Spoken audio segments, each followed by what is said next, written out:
If you haven't done yesterday's assignment, stop and do that one first, then come back to this one. This will make a lot more sense if you do the volume of a pyramid first. So the real big question is, how does a cone volume relate to a cylinder volume? And it's the same thing that we did yesterday, when you look at a rectangular prism compared to a pyramid that has the same base and same height. So what you've got to be able to do here is find the volume of a similarly shaped cylinder. So I need to know what the volume of this cylinder here is. So to get the volume of the cylinder, you take the area of your base, so pi times r squared, and then you multiply that by the height. Well, a cone that has the same base and the same height, again, I got to cut this in half. I'm going to find the volume of that the same way. I'm going to take pi times r squared times the height, but it's like with the pyramids, it's been shaved down to 1/3 its original volume. So we're going to divide it by 3 again. All of the pointy shapes, the pyramids, the cones, their volumes are 1/3 the volume of the bigger original prism shape.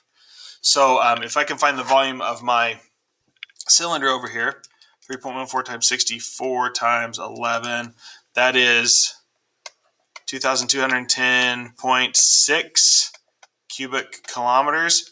This cone on the right hand side is going to have that same volume divided by 3. So you can type this all in straight at one time. Pi times 8 squared times 11 divided by 3.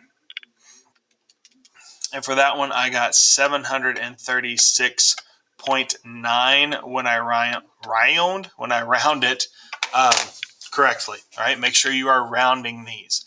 So there's going to be a lot of decimals on these because you're using pi, and then you're turning around and dividing by 3. So just type it in, get your one final answer, and then round it at the end. Otherwise, you're going to have like 2 or 3 different steps that you don't need to do. My big warning to you on any of this is make sure on the circular base that you're given a radius.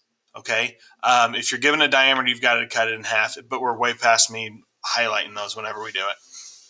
All right, so the volume here, pi times radius squared times 8, and then divide by 3.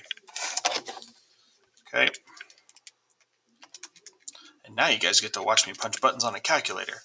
134, when I round it correctly, cubic centimeters. Okay. 133.97, the 7 round the 9's up to a 10, the 9 blah, blah, blah, blah, blah. You're in high school, you're rounding numbers. Get it down. All right, so pi times 10 squared times 20, and then divide by 3 at the end because it's pointy. Times 100 times 20 divided by 3. 2,093.3 cubic meters. All right, go back and do cylinders, divide by 3.